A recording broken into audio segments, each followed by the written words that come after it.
बीच एक और बड़ी खबर का रुख लेते हैं। उड़ीसा के आंकड़े क्या कुछ कर रहे हैं, देखिए। उड़ीसा की 21 सीटें हैं, 13 बीजेपी और बीजेटी जो है वो इस बार 8 पर, बीजेटी 8 पर एग्जिट पोल का जो आंकड़ा सामने निकल कर आया है। और अगर हम उड़ीसा की बात करते हैं तो बीजेडी 12 पे थी और बीजेपी जो है वो 8 पर थी और कांग्रेस 1 पर। कांग्रेस का यहाँ पर सुपड़ा साफ दिख रहा है एग्जिट पोल में। जयराम विप्लव हैं इस वक्त साथ में। अनन्या, एक रिएक्शन उनसे मैं इस पर लेता हूं। झारखंड का भी डेटा हमने दिखा दिया, उड़ीसा का भी डेटा हमने दिखाया है और उड़ीसा में इस बार इक्वेशन पलट गई है जयराम विप्लव बीजेपी के लिए।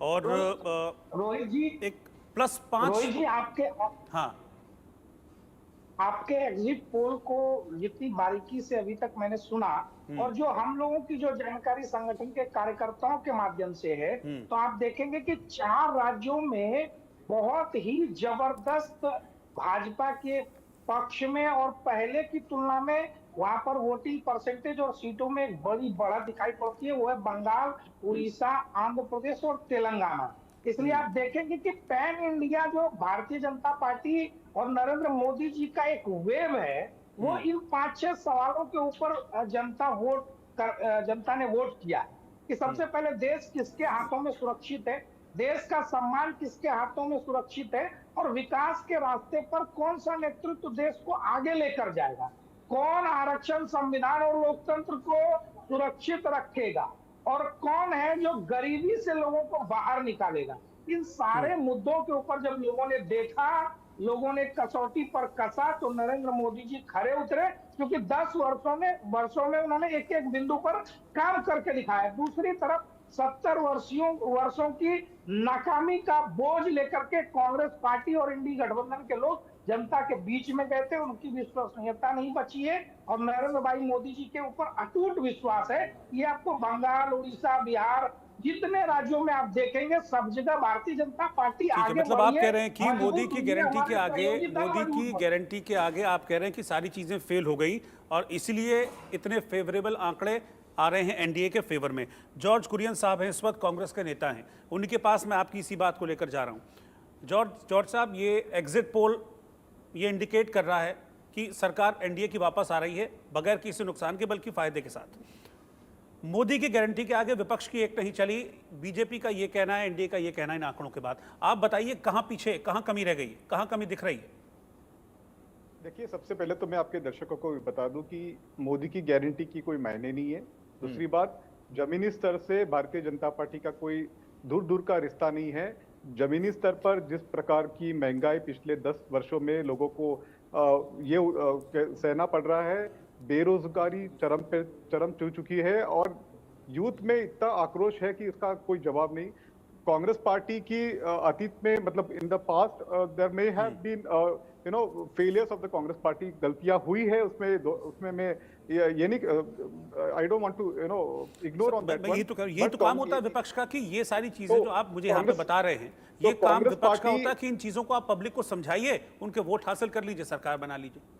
तो कांग्रेस नहीं कर पार्टी पा को इसीलिए नरेंद्र मोदी जी 2014 में जीत कर आए, क्योंकि लोगों को कांग्रेस पार्टी से थोड़ा आक्रोश था। ये बात को मैं मानता हूँ, लेकिन कांग्रेस पार्टी की भी कुछ गलतियां हुई होगी अतीत में, लेकिन अभी this is a Congress party for the future. हमारा एक प्लान्ड विजन है, स्ट्रैटेजिकली हम लोग मूव कर रहे हैं और अतीत कांग्रेस पार्टी के लिए पास्ट इज हिस्ट्री, वो हिस्ट्री हो चुकी है। अभी कांग्रेस पार्टी पिछले 10 सालों में भारतीय जनता पार्टी ने जो वादे किए लोगों को, तो लोगों को काफी आक्रोश है, क्योंकि मोदी जी ने काफी बड़े बड़े वादे किए ना। मोदी जी इन्फ्लेशन को उस पर रोक पाए, ना बेरोजगारी पे कुछ लोगों को रिलीफ दे पाए। तो ये सारे मुद्दे हैं जमीनी स्तर से बिल्कुल वो अलग हो चुके हैं। ये राज बिहारी जी, मैं आपसे जानना चाहूंगा कमी कहां रह गई कांग्रेस की? मतलब हर बार आता है, मैं आता हूं आपके पास जॉर्ज साहब, मैं आता हूं, मैं एक कमेंट राज बिहारी से लेना चाहूंगा कि कहां सबसे बड़ी कमजोरी थी चेहरा। कांग्रेस के पास ऐसा कोई चेहरा नहीं था। ये बात ठीक है, जो इन्होंने कारण गिनाए, महंगाई है, बेरोजगारी है, लोगों में नाराजगी थी। मतलब ये चेहरे की कमी कांग्रेस के पास थी या पूरे विपक्ष के पास थी ना? उनके पास चेहरे की लड़ाई, जो जिसको हम इंडी गठबंधन बोलते हैं, कि ठीक है, लोगों में ना 10 साल से मोदी की सरकार है, लोगों को बहुत अपेक्षाएं थी, लेकिन मोदी सरकार ने जो बीजेपी का एजेंडा उसको पूरा किया। राम मंदिर बना, आर्टिकल 370 निरस्त किया, 3 तलाक खत्म हुआ और सबसे बड़ी बात है कि देश आर्थिक रूप से बड़ा मजबूत हुआ। अगर आप आंकड़े देखें आज तो जीडीपी बढ़ रही है, हमारी देश की सेना बड़ी मजबूत हो रही है, जो आरोप लगा रहे हैं बार बार कांग्रेस नेता। कुछ लोग ऐसे भी थे जो मोदी से नाराज होकर वोट देना चाहते थे कि मोदी के सामने किसको वोट दे के आए, लेकिन जब वो राहुल गांधी को देखते थे, जब वो तेजस्वी यादव को देखते थे, तब ममता बनर्जी को देखते थे, फिर वो लौट के जो है वोट बीजेपी को ही दे देते थे कि इससे बेहतर कोई अभी विकल्प हमारे सामने नहीं है। तो इस मामले में यहाँ पर क्योंकि बार बार राहुल गांधी को बार बार इतनी बार लॉन्च किया, सब बीजेपी के नेता भी कह रहे हैं कितनी बार लॉन्च करेंगे। और दूसरा यह कि राहुल गांधी ऐसा कोई चमत्कार तो कर नहीं पाए कि जो गठबंधन बनाया। जैसे मेरा तो एक सवाल ये भी है, भी जैसे आप सीटें जोड़ रहे हैं कि पश्चिम बंगाल में आप टीएमसी को इंडिया में रख रहे हैं, या जैसे केरल में आप इंडिया ब्लॉक में रख रहे हैं। एक छोटा सा कमेंट मैं चांदी जी से लेता हूँ, फिर मैं एक ब्रेक लूंगा।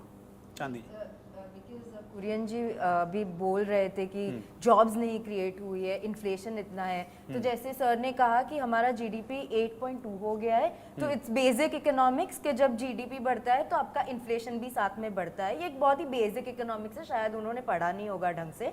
दूसरी बात कि मोदी गवर्नमेंट ने 10 सालों में 21.42 करोड़ जॉब्स का क्रिएशन किया है। जॉब्स किसने रिटेन किया, किसने नहीं किया, वो अलग बात होती है, लेकिन जब उन्होंने बोला था कि हम हर साल 2 करोड़ जॉब्स क्रिएट करेंगे, तो 10 साल में उन्होंने 21.42 करोड़ जॉब्स क्रिएट किए हैं। और ये मैं डेटा के साथ आपको बोल रही हूँ। जो ईपीएसओ और ईपीएफ और ईएससीआई का जो डेटा है वो कहता है कि एक एज ब्रैकेट जो 18 to 25 का एज ब्रैकेट है, उसमें मंथली एवरेज नए सब्सक्राइबर्स हैं वो 28 लाख मंथली सब्सक्राइबर्स हैं। एवरेज ईयरली सब्सक्राइबर्स आपके 3.3 करोड़ हो रहे हैं, और तो मतलब 10 साल में आपके लगभग 34 करोड़ सब्सक्राइबर्स हैं। एक्सपर्ट्स की माने तो इसका 63% कन्वर्जन रेट होता है। मैं कह रही हूँ अगर आप 50% भी कन्वर्जन रेट ले लो तो भी आपके 17 लाख जॉब्स क्रिएट हुए हैं। तो अगर कोई ये कह रहा है कि जॉब्स क्रिएट नहीं हो, तो शायद उनके पास या तो सही डेटा नहीं है या तो फिर वो कहीं और ही पढ़ रहे हैं।